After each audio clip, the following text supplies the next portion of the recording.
할렐루야. 감사합니다. 오늘 2026년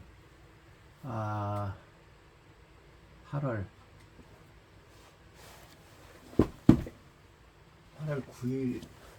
9일 주일입니다. 오늘 이 아침에 하나님께서 제게 주신 복음의 인사이트 중에 한 가지를 같이 은혜를 나누고 싶습니다.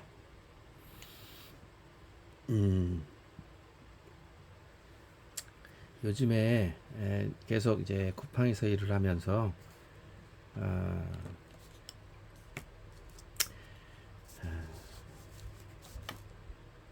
예수님의 말씀, 특별히 ESV 바이블 산상순과 마태복음 산상순과 갈라디아서, 그리고 에베소서, 빌립보서, 골로새서, 빌레몬서를 이렇게 늘 통독하는 그런 운동을 하고 있는데요.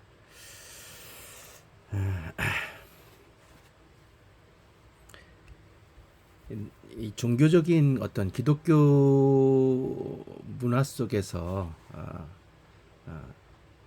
살면서 세상 밖으로 나가서 이렇게 일을 하면서 여러 가지 변혁, 그러니까 코로나 사건을 이유로 여러 가지 변화를 체험하고 있습니다. 그래서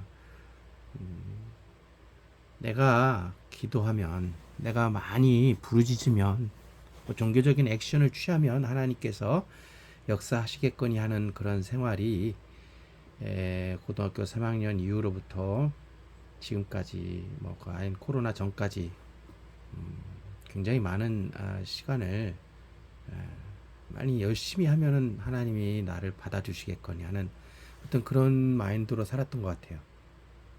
그런데 이제 코로나가 터지면서 교회 개척도,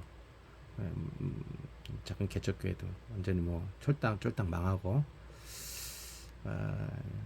빚진 상태로 빚을 갚다가 갚으면서 그 일터에서 일하는 시간이 너무 아까워서 새벽마다 이렇게 성경을 이렇게 ESV 바이블 성경을 확대 복사하고 원어민 성우 그 목사님들의 그런 그 발음을 듣고 쉐도잉하고, 그래서 혼자 산상순과 갈라디아서, 옥중서신 3편, 그리고 빌레몬서를 읽을 수 있는 단계까지는 왔지만, 아직까지는 완벽하게 이렇게 깨달았다고 말하기는 좀 그렇지만, 그래도 어느 정도 복음의 윤곽을 잡을 수 있도록 허락해 주셨어요. 믿음이라는 것이 무엇인가? 그러니까 단순히 내가 믿습니다 해서 믿음이 아니라 주님이 주셔야 되는 거예요. 주님 안에 있는 믿음이 내게 전이가 되어야 됩니다. 이 믿음이 수동적인 믿음이라면, 그 수동적인 믿음이 자라서 성장해서 능동적으로 내가 믿음의 결단까지 할 수 있는 그런 은혜가 넘치게 되는 것으로 이해되어지고 깨달아집니다. 그래서 수동적 믿음 안에서 능동적 믿음으로라는 어떤 그런 제목을 굳이 단다면 그렇게 할 수 있습니다만, 이걸 가지고 또 신조어라고 해서 이상하게 받아들이고 하는 분들이 있어서 그것을 좀 다시 한번 재조명하고 다시 한번 해드리고 싶은 생각이 있어서 몇 가지 정리해서 나누려고 합니다. 오늘 아침에 잠깐 인터넷에서 참고해봐서 한번 물어봤습니다. 로마서 1장 17절 말씀에 대해서 개혁주의적인 해석이 무엇이냐, 믿음에서 믿음으로 하나님의 의가 복음 안에서 드러난다는 말이 무슨 말이냐, 믿음에서 믿음으로가 뭐냐. 그래서 영어는 from faith for faith입니다. 그래서 믿음으로부터 시작해서 믿음을 향해 줄기차게 믿음으로 드러난다는 거예요. 뭐가? 복음 안에서. For in it the righteousness of God is revealed from faith for faith. 이 단어, 이 문장을 가지고 여러 학자들, 특별히 마틴 루터 목사님은 어떻게 해석하시냐면 전가된 의라고 표현합니다. 자기가 그 믿음을 심판의 도구로 이렇게 생각을 했었는데 그게 아니라 결국에는 하나님, 그 예수 그리스도의 그 완벽하신 그 의로우심이 그분의 믿음을 통해서 우리 믿는 죄인들, 예수님을 따르는 죄인들에게 무상으로 전가되는 하나님의 선물이다. 은혜의 선물이다. 그게 믿음이다. 라는 것이죠. 그게 하나님의 의다는 거야. 하나님의 의는 내가 노력해서 얻어지는 게 아니라 예수님이 말씀하신 산상수훈의 모든 의로움이 얼마나 대단합니까? 그 의가 그냥 내가 노력해서 열심히 면벽 수행을 해서 또는 뭐 기도를 많이 해서 금식해서 노력해서 구제해서 되는 게 아니라 주님이 주신 그 믿음을 통해서 믿는 죄인들에게, 믿는 의인들에게, 그러니까 말싸움하지 맙시다. 믿는 사람은 의롭다 인정을 받은 거예요. 그냥 의인입니다. 근데 어쨌든 죄인들에게, 예수 그리스도를 따르는 죄인들에게 무상으로 선물을 주신 거예요. 전가해 주시는 은혜의 선물이라고 마틴 루터는 설명을 했습니다. 그리고 존 칼빈이라는 목사님, 신학자 대단한 분이죠. 그분이 하시는 말씀도 이 복음 안에서 계시된 하나님의 의는 인간, 죄인된 인간 스스로 만들어낼 수 없는 수동적인 의다라고 이렇게 언급을 하셨어요. 그러니까 그게 사실 바울 사도님의 그 갈라디아서 2장 20절 말씀과 일맥상통하죠. 내가 그리스도와 함께 십자가에 못 박혀 있나니, 못 박혔다는 거죠. 못 박혔다. 못 박았느니라가 아니라 내가 그리스도와 함께 십자가에 못 박혀 있나니, 이건 수동태입니다. 그런즉 이제는 내가 사는 것이 아니오 오직 내 안에 그리스도께서 사시는 것이라.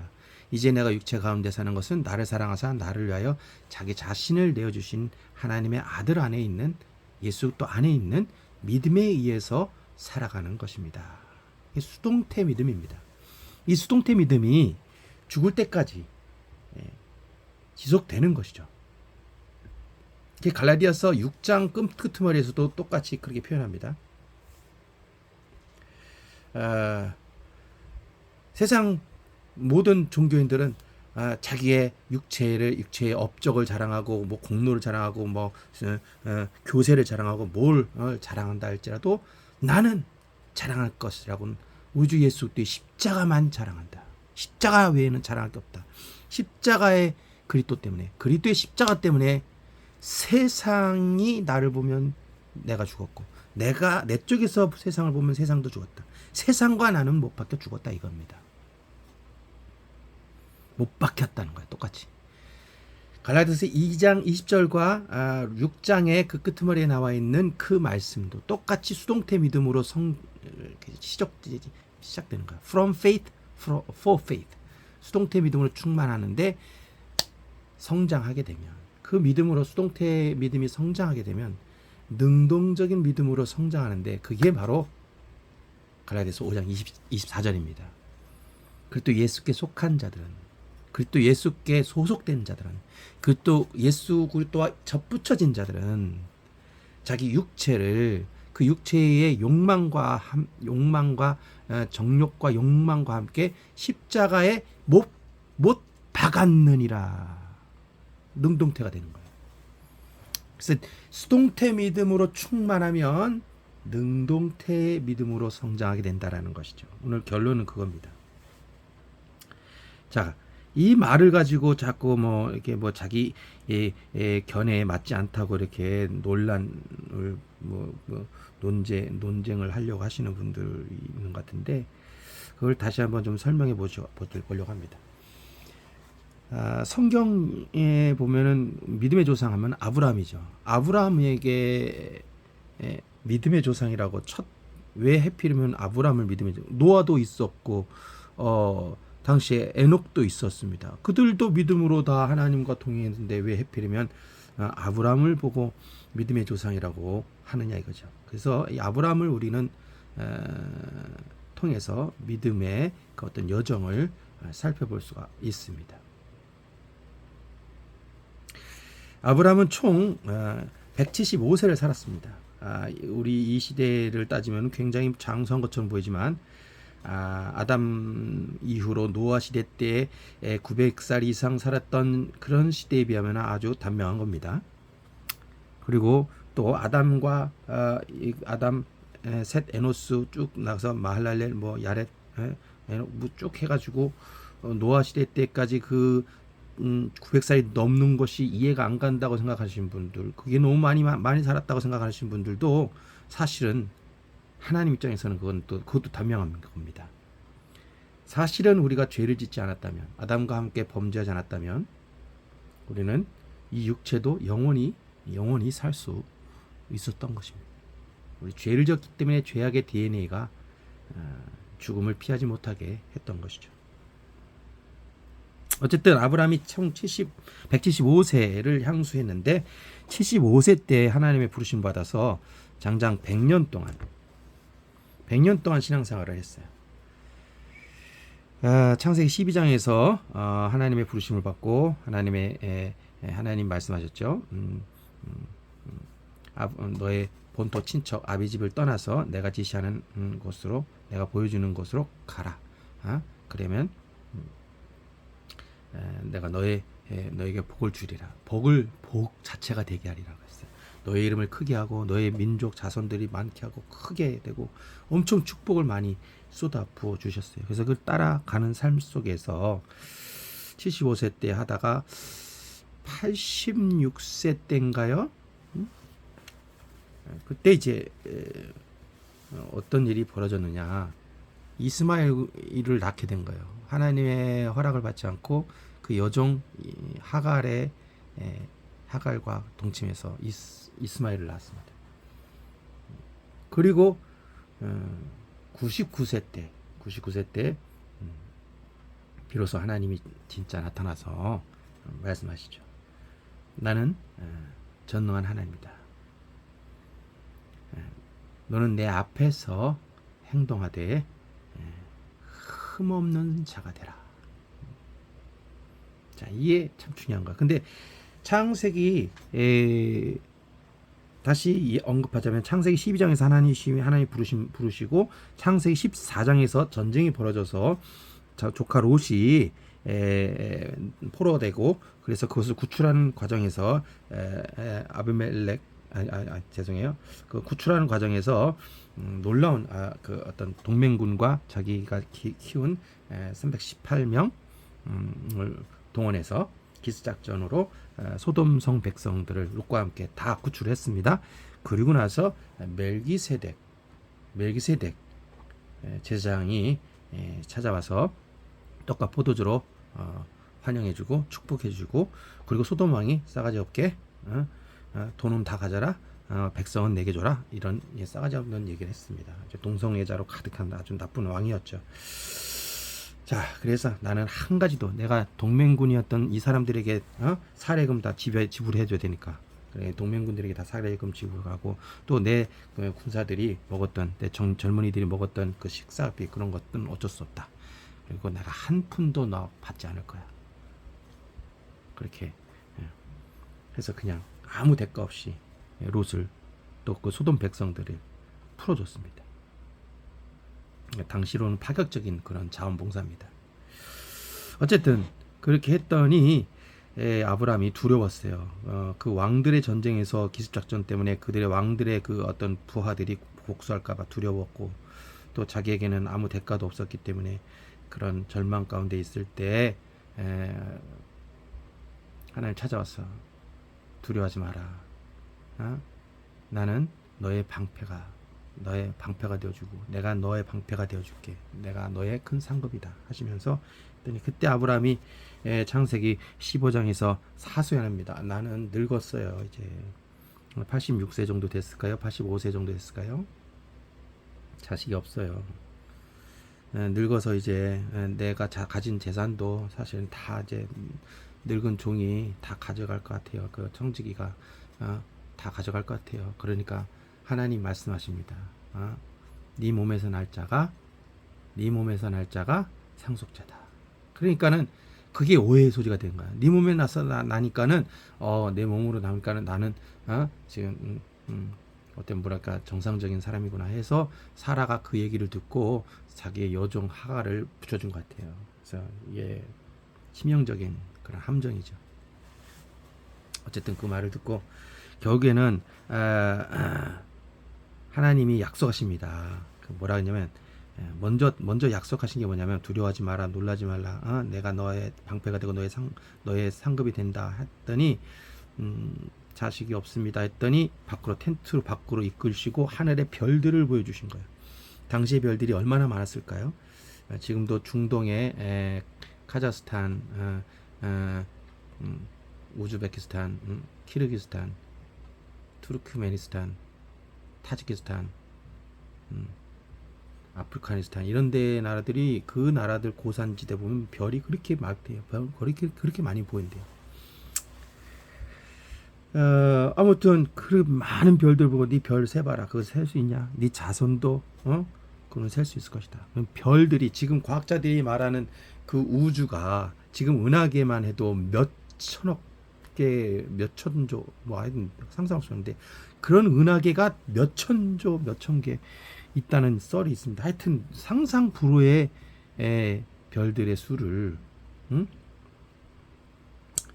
아브라함의 자손으로 주겠다고 하시니까 아브라함이 하나님을 그 말씀하신 하나님을 그 약속하신 하나님을 믿어버렸어요. 그 믿음을 하나님이 보신 거예요. 그래서 하나님이 아브라함의 그 믿음을 올바르다 의롭다라고 창세기 15장 6절에 말씀하신 것이죠. 그 말씀은 영어로 이렇게 나와 있어요. And he believed the Lord. And he believed the Lord Yahweh.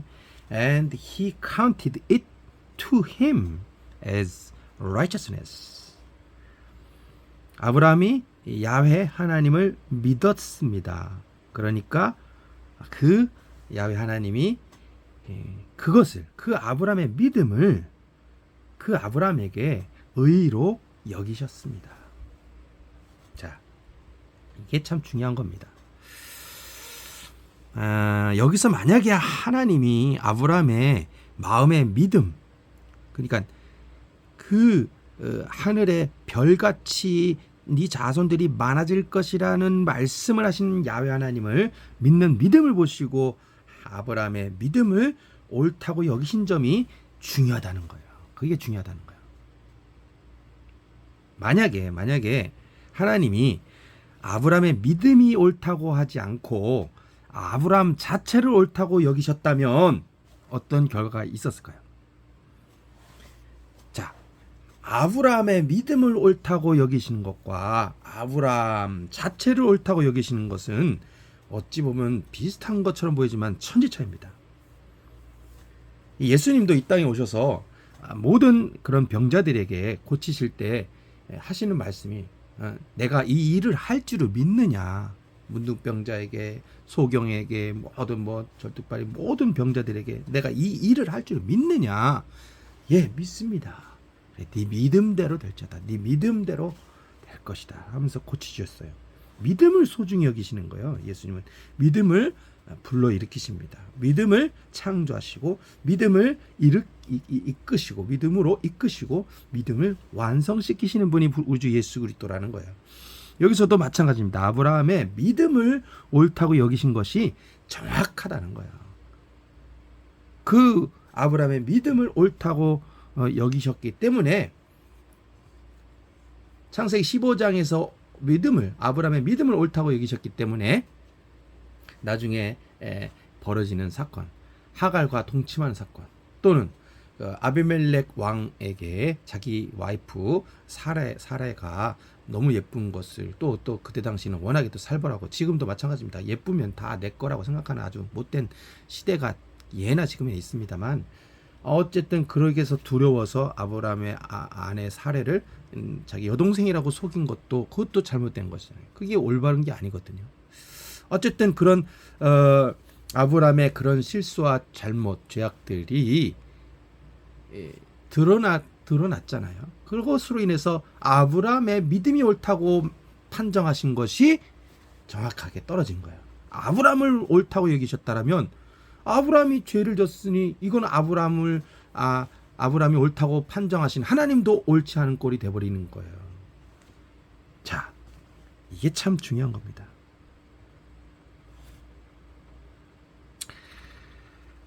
결국에는 아브라함이 99세에 그때 아브라함이 99세에는 자기의 실수로 여종 하갈과 동침한 이스마엘이 13세 때죠. 그때 하나님이 찾아와서 하시는 말씀이 나는 전능한 하나님이다. 나는 전지전능의 하나님이다. 여기서 야훼라는 이름을 언급하지 않으셨다라는 것이 참 중요한 겁니다. 어쨌든 나는 전능한 하나님이시다. 전능한 하나님이다. 너는 내 앞에서 완전하라. Be blameless. 흠없는 자가 되라는 거예요. 그렇게 말씀하시면서 아브람 자체라는 뜻이 존귀한 아버지입니다. 그런데 이름을 바꿔주십니다. 아브라함, 열국의 아비, 많은 나라의 아비. 그의 아내 사례도 나의 여주인, 나의 뭐 공주 뭐 이런 뜻이라고 하는데 그거를 사라라고 고쳐 주십니다.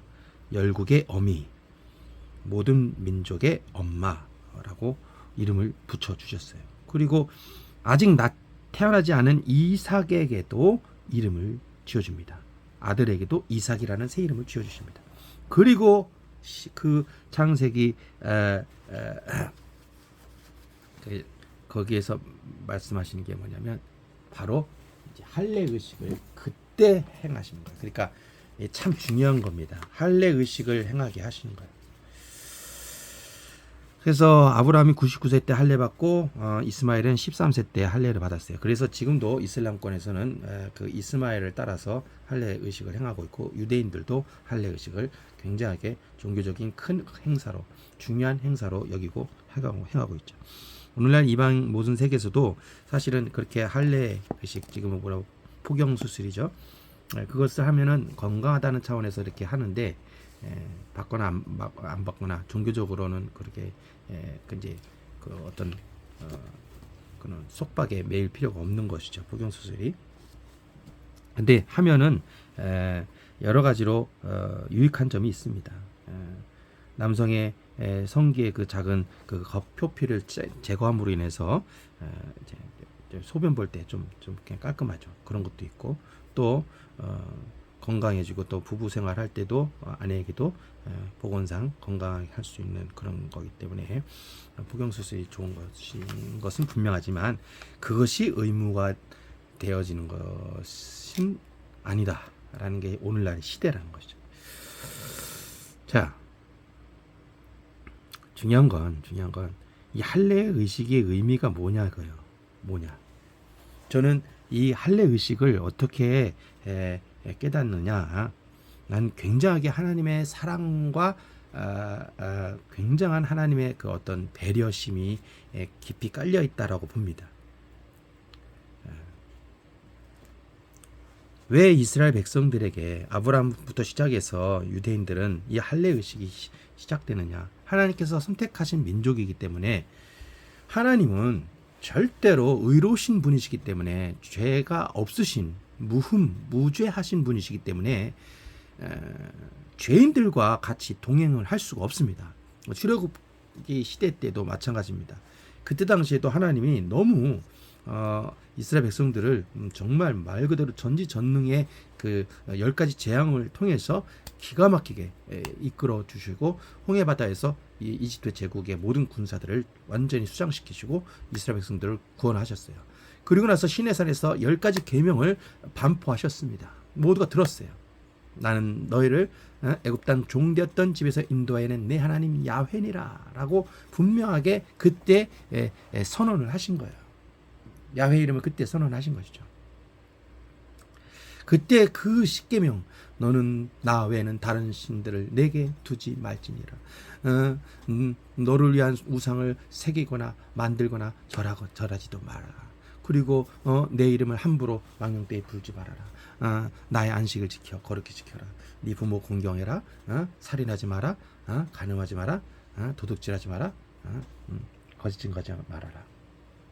그리고 탐내지 말아라. 탐내지 말지니라. 라는 십계명을 그 엄청난 그런 후감과 번개와 그 천둥 번개 속에서 구르르하면서 그 말씀을 들었어요. 그러니까 이스라엘 백성들이 겁이 나가지고 이거를 내가 우리가 다 들으면 죽습니다. 모세가 대신 올라가세요. 그래서 모세가 40일 금식을 2번 이상을 했다고 하는 얘기가 있습니다.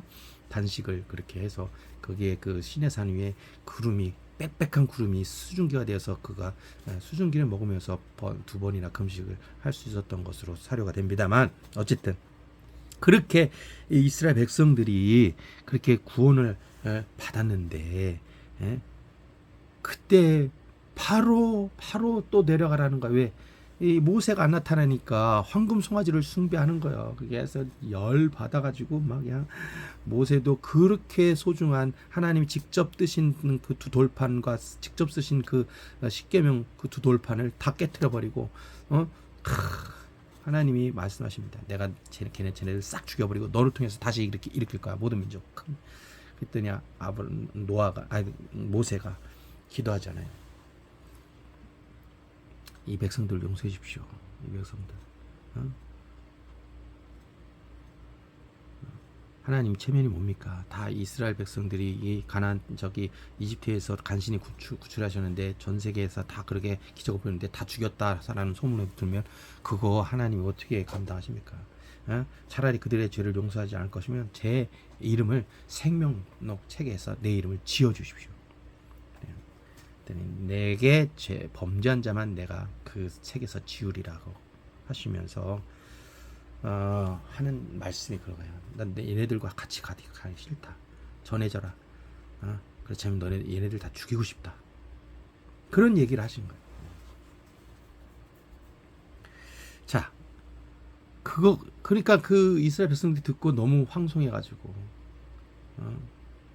그 금부치를 다 내려놓고 하니까 그걸 모아가지고 성막을 제작했던 것 같아요. 아무튼 하나님은 의로우신 분이기 때문에 죄인들과 같이 있으면 죄인을 죽여버릴 수밖에 없는 거예요. 근데 죄인들이 죄를 범했기 때문에 사랑하는 거예요. 이 딜레마를 어떻게 해결하느냐. 그래서 하나님이 그 이스라엘 백성들과 죄인이지만 그들과 동행할 수 있는 근거를 마련하신 게 바로 할례의식이라고 저는 생각됩니다. 그 할례의식은 뭐냐? 말 그대로 각자 모든 이스라엘 남자들마다 그 포피를 제거함으로 해서 피를 흘리게 하는 거예요. 자, 피를 흘렸다. 이 말은 뭐냐면 내가 너희들을 죽였다. 난 너희들을 죽은 것으로 본다. 그렇게 여기는 거예요. 난 너희들을 새로운 피조물로 거듭난 걸로 본다라는 마인드로 이스라엘 백성들을 그렇게 대해 왔지만 이 할례를 너무 강조하면서 하나님의 본심을 모르고 할례만 받으면 내 마음대로 살면 되겠다라는 생각을 가졌는지 결국에는 지금 오늘날 이스라엘 백성들이 이런 사태가 벌어진 거예요. 이스라엘 주변에 여러 가지 이방 민족들이 가득하죠. 자, 오늘 얘기하고자 하는 건 뭐냐?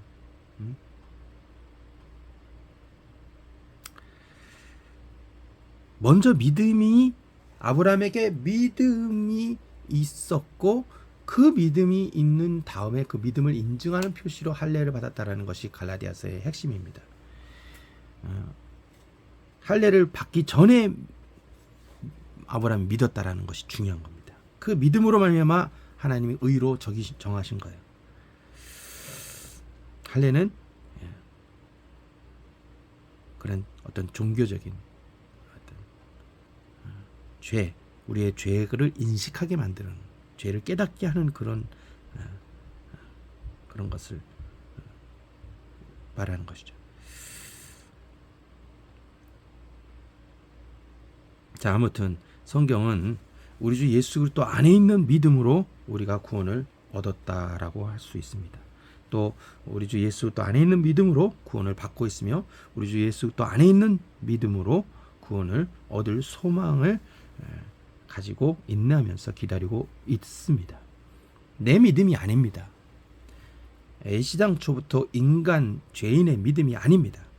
그래도 예수 우리 주님의 십자가 공로 안에서 우리 주님이 완성하신 그 온전한 그 의로우심을 무상으로 전수받도록 그 믿음까지도 선물을 받은 거예요. 그 의도 선물이지만 그 의를 받아들이는 그 어떤 도구, 그릇도 우리 주님이 주신 거예요.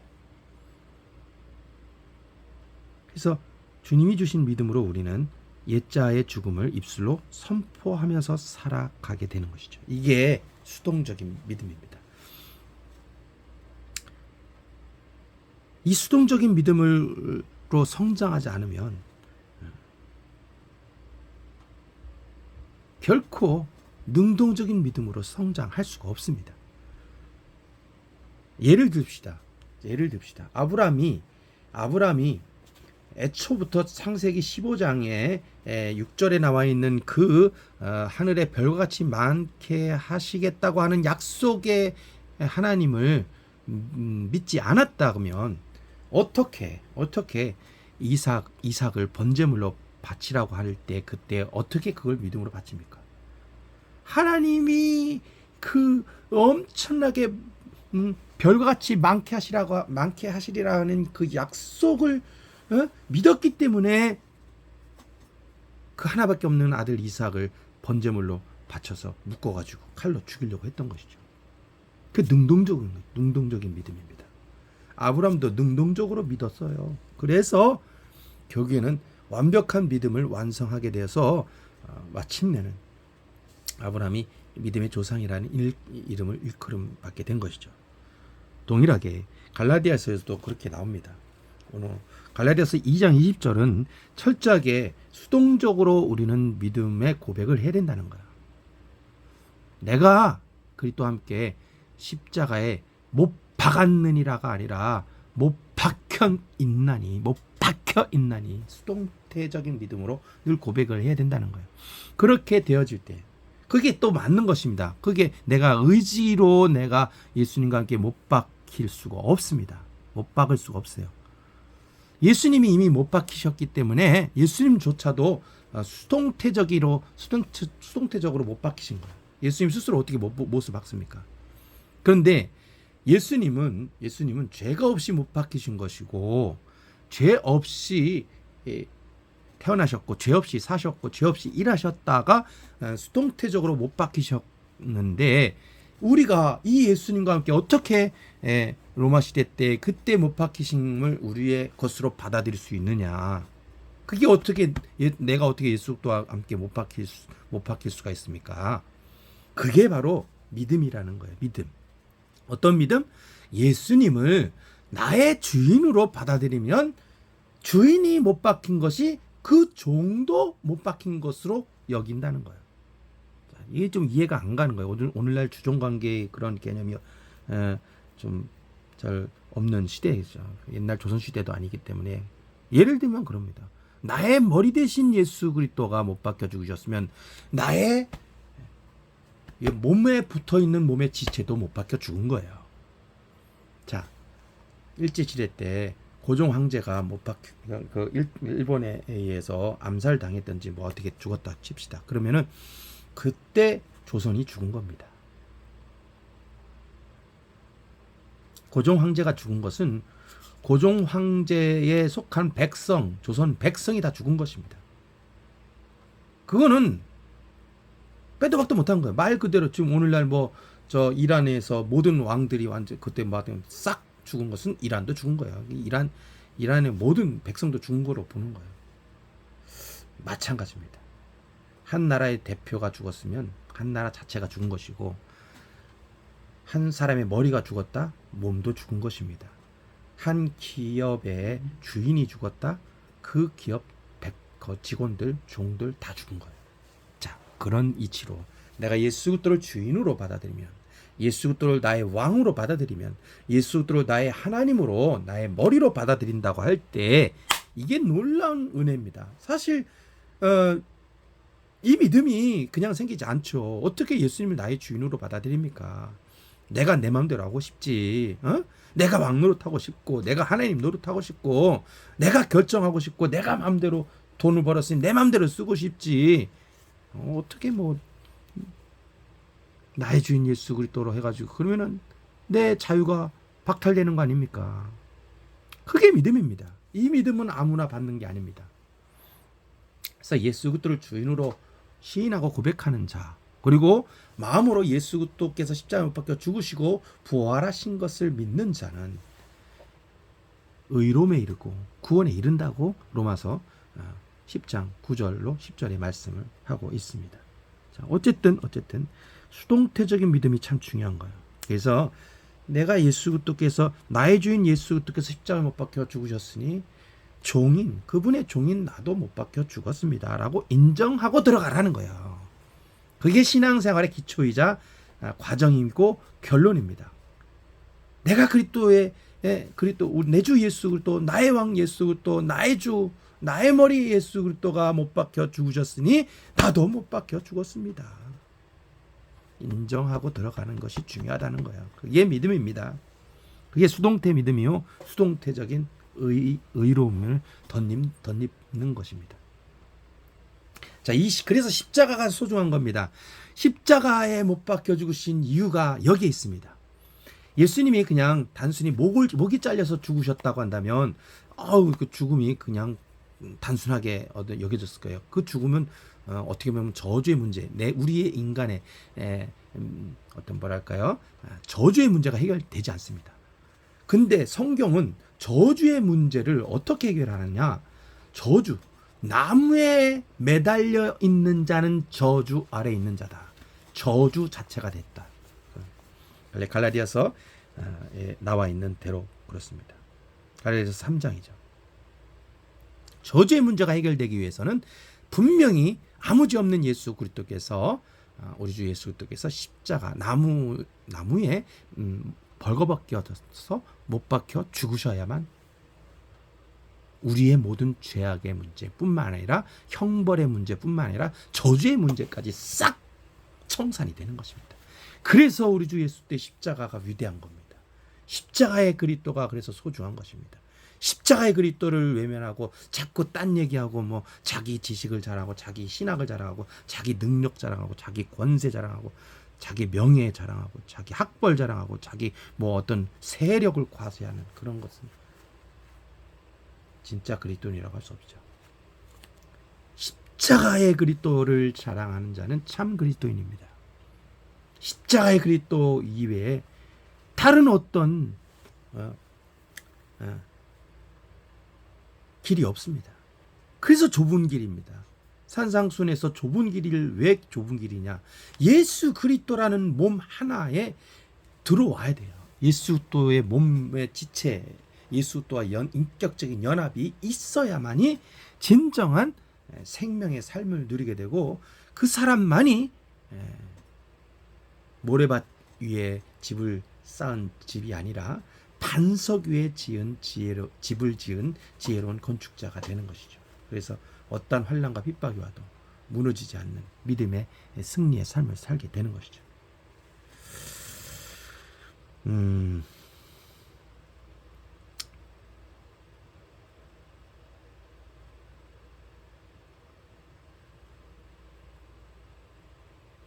그러니까 수동태 믿음, 갈라디아서 2장 20절을 연상해 보십시오.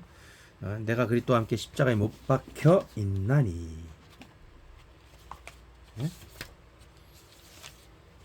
영어로는 이렇게 나와 있습니다. For 12장 19절부터 보면은 사실 이게 통독을 해야 되는 이유가 그겁니다. 이걸 단지 한 단어를 한 문장을 그냥 끄집어내서 그것만 강조하면 안 되고 전체를 통독하는 운동을 해야 윤곽이 보입니다. 갈라디아서 2장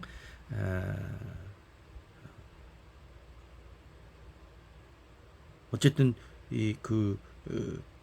20절에 보면 I have been crucified with Christ라고 했어요. 전적으로 수동태입니다. I have been crucified with Christ. 내가 그리스도와 함께 못 박혀 있나니, 못 박혀 와 있나니. 이게 참 중요한 거예요. 수동태 믿음을 우리는 늘 고백을 해야 돼요. 생각을 해봅시다. 남자와 여자가 있습니다. 서로 사랑하는 관계가 됐어요. 그런데 여자가 남자를 사랑한다고 하면은 그게 말이 됩니까? 남자가 신랑이 신부를 사랑해야죠. 사랑은 위에서 아래로 흐르는 거 아닙니까? 마찬가지로 우리의 영적인 신랑은 예수 그리스도십니다. 예수 그리스도께서 사랑하시고 교회를 위하여 자기 자신을 내어주신 그 사랑 때문에 그 사랑을 믿고 받아들이는 것이 교회이죠. 받아들이는 게 수동태죠. 내가 어떤 액션을 취하는 것은 능동적인 거라고 할 때. 그래서 진정한 결혼 생활할 때 행복하려면 신랑이 신부를 사랑해야 돼요. 신부가 신랑을 사랑해 가지고는 괴롭습니다. 나쁜 남자를 사랑하는 거예요. 그게 얼마나 힘들겠어요. 괴롭겠어요. 어쨌든 그런데도 하나님은 우리 인간들을 사랑하실 때 우리를 그냥 그러니까 어느 한 인간에게 집착해서 막 해가지고 음란하게 사랑하시는 게 아닙니다. 이게 참 놀라운 거예요. 하나님은 거룩한 사랑으로 우리를 사랑하십니다. 그 산상수훈에서 하나님이 자기 자신을 계시하신 거예요. 예수 그리스도께서 먼저 행하시고 가르치신 것이 바로 산상수훈이라는 것을 기억하고 산상수훈을 읽어야지. 이거를 있는 그대로 내가 받아들여서 이걸 어떻게 지켜 이렇게 이런 마인드로 이거를 산상수훈을 읽으면 도무지 답이 안 보입니다. 어떻게 생각을 해보세요. 살인하지 말라는 말을 너희가 들었다. 그런데 나는 너희에게 이르는데 형제에게 성질 내도 살인한 거다. 화를 내도 살인한 거다. 그럼 그 화를 어떻게 그걸 다스립니까? 분노 조절을 어떻게 다스립니까? 그럼 우리 힘으로 안 돼요. 또 간음하지 말라는 말을 내가 들었으나 나는 너에게 이르노니 여자를 보고 예쁜 여자를 보고 음욕을 품었어. 그것도 살인, 그것도 간음입니다. 이거 어떻게 지킵니까? 또 있어요. 말을 하는데 너희들 도무지 맹세한 것을 지키라는 말을 들었지만 나는 너에게 이르노니 아예 맹세하지 말아라. 옳다고 하는 것은 옳다고 하고 아니라고 하는 것은 아니라고 말해라. 그 이상 자꾸 이상한 말하면 그게 악으로부터 나는 것이다. 자, 그리고 또 너희가 원수를 사랑하고 이웃을 사랑하고 원수를 미워하라 했다는 말을 너희가 들었지? 구약에서 나는 너에게 말한다. 원수를 사랑하고 너희를 핍박하는 자들을 위해서 축복 기도해라. 이거 오늘날 마인드로 어떤 정신으로 어떤 죄인들이 어떻게 이 말들을 어떻게 다 지킬 수 있어요? 이것은 무슨 말이냐? 주님이 그렇게 살고 있기 때문에 주님 예수 그리스도께서 친히 함부로 막 히스테리적으로 성질 내시는 분이 아니라는 온유하고 겸손하신 분이라는 것을 예수님 자신이 드러내시는 것이고, 또 정말 아주 아무리 예쁜 여자라 해도 그걸 그 크리스찬들을 예수님은 음란한 생각을 가지고 대하지 않고 영혼 대 영혼으로 사랑하신다라는 뜻이며, 또 말도 함부로 말하신 것은 그대로 맹세조차도 다 지키셨기 때문에 맹세는 너희들은 하면 안 돼. 하지 마. 하나님 말씀하신 모든 사복음서에 나와 있는 예수님 말씀 다 완벽하게 맹세와 같이 완전히 변함없이 그때 예수님 당시뿐만 아니라 앞으로 오실 재림하실 때까지 그 말씀은 똑같이 행하신다는 거. 똑같이 옳다고 하는 건 옳다고 하시고 아닌 것은 아니라고 하시겠다는 얘기예요. 그리고 원수까지도 사랑하시고 핍박하는 자를 위하여 기도하라고 했는데 실제로 예수님 못 박혀 죽으실 때도 그 로마 병정들을 위해서 기도하셨어요.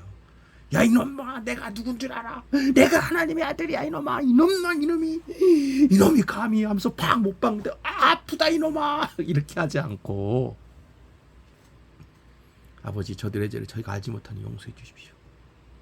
못 박는 로마 병정들을 향해서 저들이 하는 짓을 저희가 알지 못합니다. 용서해 주십시오 하고 축복기도, 용서 축복기도 하셨어요. 이런 그리스도의 온전한 그리스도의 의로우심을 우리가 어떻게 행할 수 있어요?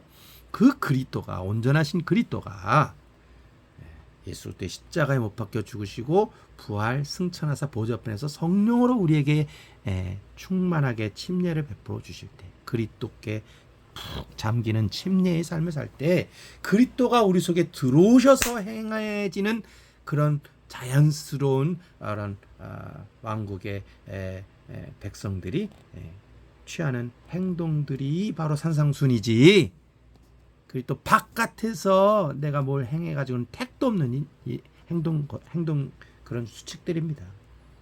예수님의 산상순은 너무나도 완벽해서 아담과 하와가 범죄한 이후로부터 그 자손들이 다 사실은 하나님 앞에, 하나님 왕이신 하나님 앞에 반역죄인들입니다. 그 반역죄인들이 회개할 수 있는, 회개해서 이 산상순 지킨다? 택도 없어요. 죽어야 돼요.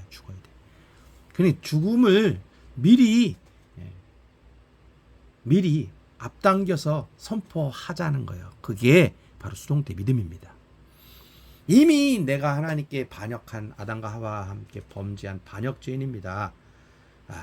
그래서 난 죽어 마땅합니다. 아유, 죽겠어. 그렇게 한 게 아니라 나는 이미 그리스도와 함께 죽었습니다.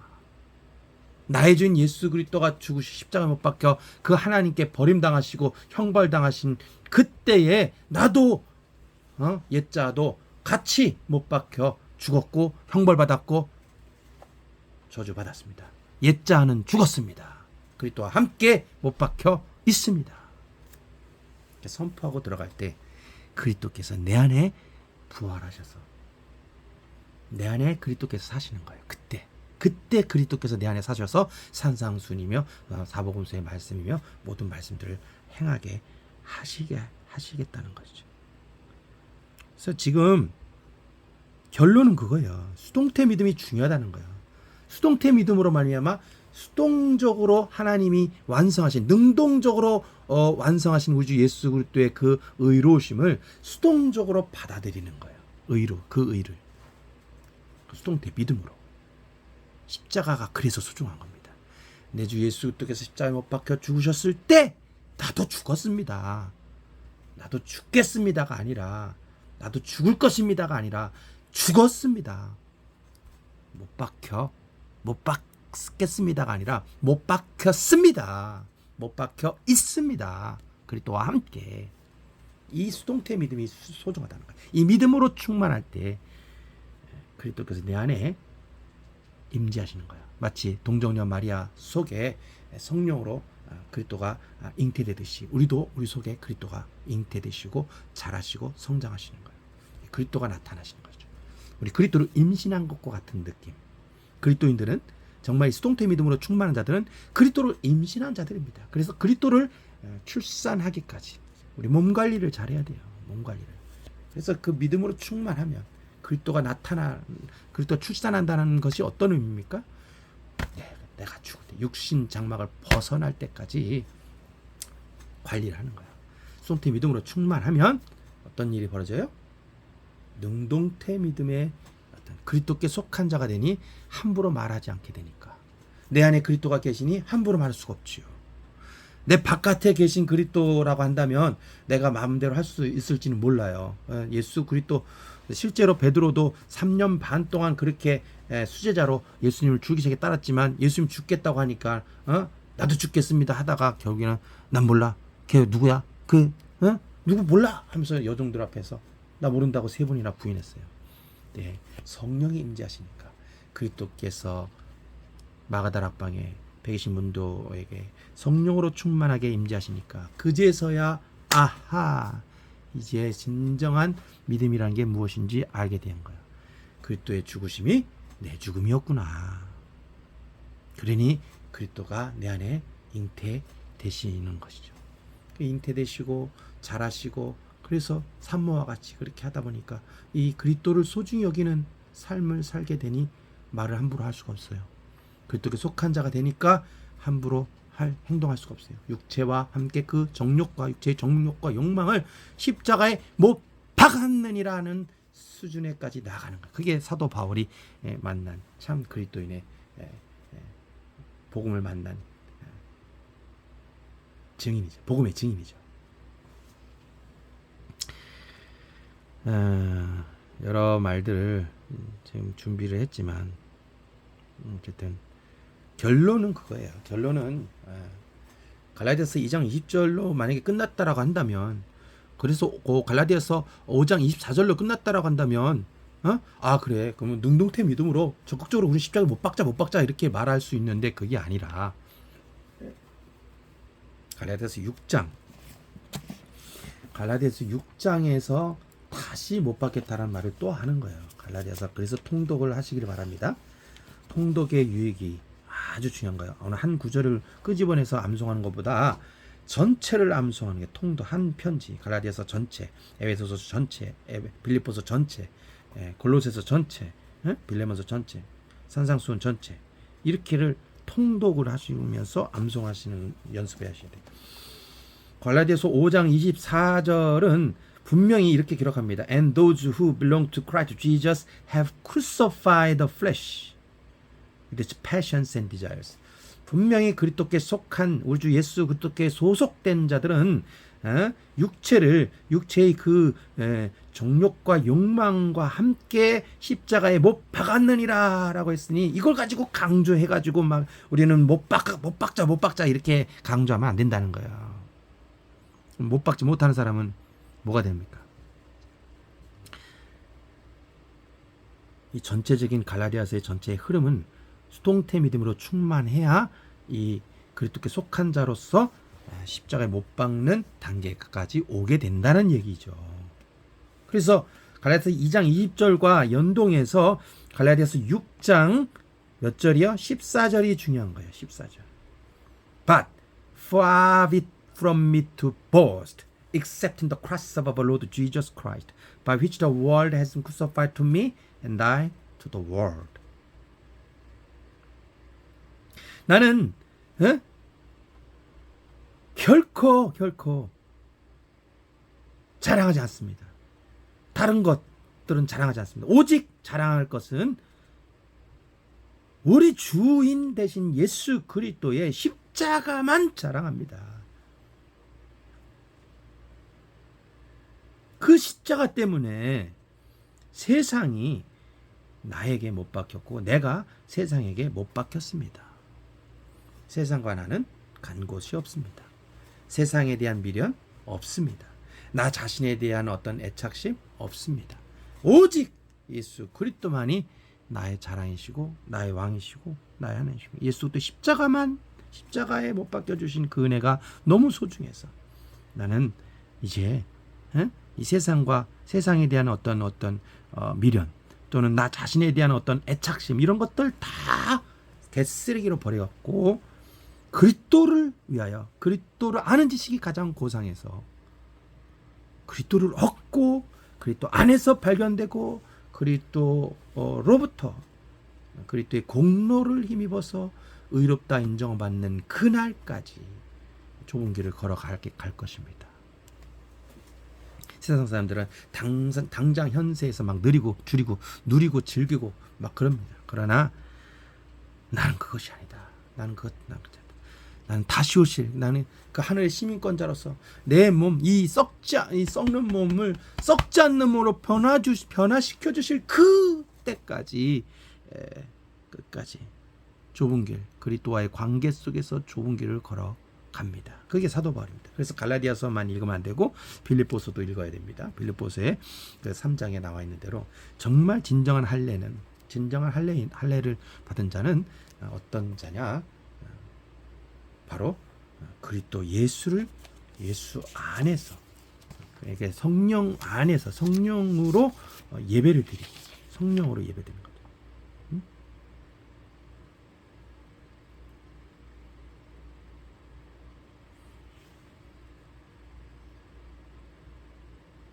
성령에 의해서 예배를 드리며 성령의 충만함으로 성령님이 주관하셔서 예배드리고, 그리고 그리스도 예수 안에서 영광을 돌리고, 그리고 육체를 신뢰하지 않는 것이 진정한 할례를 받은 무리들이다라는 거죠.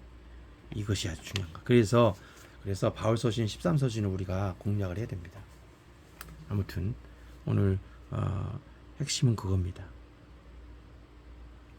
수동태 믿음. 내가 그리스도와 함께 십자가에 못 박혔고 죽었고 같이 죽임당했고 못 박혀 있습니다. 이 믿음의 신앙을 늘 사수할 때, 그때 그리스도께 속한 자로서 성장하게 되는 거예요. 하나님을 아버지라고 부르고 예수 그리스도가 내 안에 새겨지고 형성되어지고 잉태되고, 그리고 하늘 소망의 복음으로 충만해져서 하늘 왕국을 상속받는 자로서 성령의 인도하심을 받는 삶을 살게 된 거예요. 육체를 신뢰하지 않고 그렇게 살다 보니 어떤 일이 보죠? 그렇게 소속이 되니까 너무 좋은 거야. 하늘 소망이 너무 좋은 거야. 지금도 지구촌에 가끔 가다 보면은 이 망가진 지구촌도 아름다운 그런 모습을 잠깐 봅니다. 실버 라이닝 아십니까? 먹구름이 있는데 그 뒤에는 아주 빛이 비쳐와요. 태양이 비쳐가지고 하얀 먹구름 그 선상에 그 은빛으로 이렇게 딱 그 테두리가 서져 있는 걸 실버 라이닝이라고 하잖아요. 지금 이 지구촌은 먹구름 같이 아주 어둡고 태양빛이 아무리 장렬해도 영적인 시대는 너무 어둡습니다. 죄악의 영이 가득하고 동성애를 조장하고 아주 죄악이 만연한 시대입니다. 그런데 그 하늘 너머에서는 하나님이 강렬한 태양빛으로 태양보다 더 밝은 빛으로 우리를 비춰주시고 위로하시고 실버 라이닝처럼 위로를 해주시는 것. 그래서 소망을 가지고 끝까지 우리가 믿음을 사수한다면, 이 수동태 믿음을 사수한다면 언젠가는 능동태 믿음으로 성장해서 육체와 함께 육체의 정욕과 욕망을 십자가에 못 박는 단계까지 나아가는 거예요. 그러면 만사오케입니다. 하나님 왕국에 넉넉히 들어가고도 남음이죠. 결코 하나님의 재림하실 때, 예수님 재림하실 때 그 지옥의 불 심판에 처해지는 그런 두려움에서는 벗어날 수가 있는 거예요. 이게 갈라디아서의 놀라운 위력입니다. 갈라디아서를 늘 통독하시기 바랍니다. 에베소서, 빌립보서, 골로새서를 통독하시면서 빌레몬서와 함께 바울서신을 자꾸 이렇게 통독하시고, 그리고 이제 산상수훈을 계속해서 같이 사복음서를 공략하시면, 이 복음으로 예수 그리스도의 말씀을 공략해야지, 예수 그리스도의 말씀 자체를 있는 그대로 이렇게 하면은 정말 너무 예수 그리스도는 너무 위대하시고 엄청난 분이라 우리 힘으로는 감당하기가 벅찹니다. 전에도 얘기를 혼자 모르지만 예를 들면 그런 거예요. 코끼리를 개미가 어떻게 알겠습니까? 그 코딱지만한 아주 개미들이 코끼리가 쿵쿵 하는데 발이 오는데 그 코끼리의 정체성을 어떻게 알겠어요? 그래서 중개자가 필요합니다. 그 복음입니다. 코끼리가 개미가 되신 거야. 예를 들면 그런 거야. 예를 들면 이 그리스도가 어마어마하게, 에베소서를 읽어보십시오. 거기 보면 이 우주가 얼마나 큰지 모릅니다. 근데 그 우주보다 더 큰 분이 예수 그리스도예요. 그리스도 안에 하늘이 있다 그런 거예요. 3000층이 있고 우주가 있고 지구촌이 있고 지구촌 하늘이 있다는 거예요. 그리스도가 너무 크시기 때문에 그리스도의 말씀을 직면해서 내가 그거를 받아들이려면 복음이 필요해요. 그리스도가 성령으로 내 속에 임재하셔야 그리스도의 말씀이 깨달아지는 거예요. 그래서 십자가가 소중한 것이고, 십자가의 그리스도를 늘 있는 그대로 받아들여야 돼요. 예수 그리스도의 십자가 내 십자가입니다. 예수 그리스도의 죽음 내 죽음입니다. 내 주 예수 그리스도의 십자가 죽음이 죽은 고난이 내 고난 죽음 십자가입니다. 이렇게 신앙생활로 그런 고백이 이 죽을 때까지 있어질 때 어떤 일이 벌어집니까? 그리스도 우리 주 예수 그리스도의 부활도 내 것이 되고, 우리 주 예수 그리스도의 승천도 내 것이 되고, 우리 주 예수 그리스도의 보좌 우편의 통치도 내 것이 되는 것인 거예요. 그래서 우리의 참 생명은 그리스도 속에 감춰져 있기 때문에 그리스도께서 재림하실 날에 우리의 진정한 형상이 나타날 것을 기대하고 있기 때문에, 우리의 참 생명이 그리스도께 속에 숨겨져 있기 때문에 우리의 지금 가지고 있는 이 생명을 너무 아까워하지 말라는 거예요. 너무 애지중지하지 말라는 거예요. 내 생명, 내 건강 소중합니다. 그러나 우리 주 예수 그리스도 안에 있는 나의 참 생명이 진짜 참 생명, 참 건강, 참 부요, 참 모든 것이 되니 그리스도께서 다시 나타나실 그때까지 오늘 우리의 삶에 있던 그런 육체적인 모든 그런 기질들을 십자가에 못 박는 자리에 두라는 거예요. Put to death, therefore, what is earthly in you. 아무튼 골로새서까지 그렇게 자꾸 이 복음으로 충만하시면, 복음이 내 입에서 떠나지 말아야 돼요. 복음이 내 입에서 자꾸 맴돌아야 돼요. 이 복음의 말씀을 계속 통독하면서 내 입에서 떠나지 않게 되면, 이야, 엄청난 역사입니다. 지금 제가 산상수훈과 함께 갈라디아서, 에베소서, 빌립보서, 골로새서, 빌레몬서 5권만 계속 돌리고 있는데, 만약에 바울서신 13서신과 이 사복음서와 또는 이 7권을 돌리고 66권을 계속해서 돌리면서 입술로 선포하면서 나를 감싼다면 어떤 일이 벌어질까요? 엄청난 역사, 부활의 역사, 엄청난 승천의 역사, 엄청난 보좌편의 통치의 역사가 나를 통해서 흘러 넘치는 것이죠. 그러면 그게 바로 전도요, 그게 선교, 세계 선교입니다. 기도하겠습니다. 하나님 아버지 감사합니다. 놀라우신 은혜입니다. 측량할 수 없는 아버지 하나님의 사랑을 어찌 말로 다 표현할 수 있겠습니까?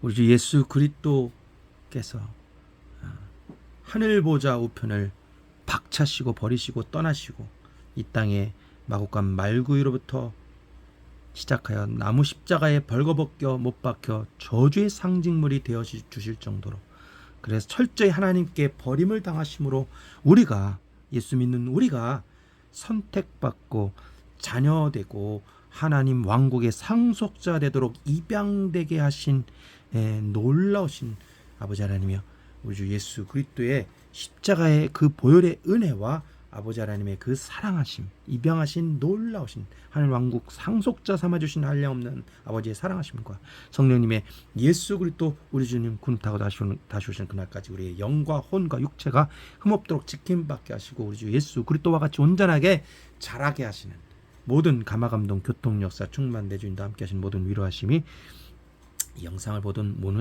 모든 형제자매들 머리머리에와 이 나라 민족과 전 세계 택하신 민족들 백성들 머리머리 위에, 주님 다시 오실 때까지의 모든 민족들 백성들 머리머리 위에 이제와 영원토록 함께 충만하게 있을지어다. 아멘.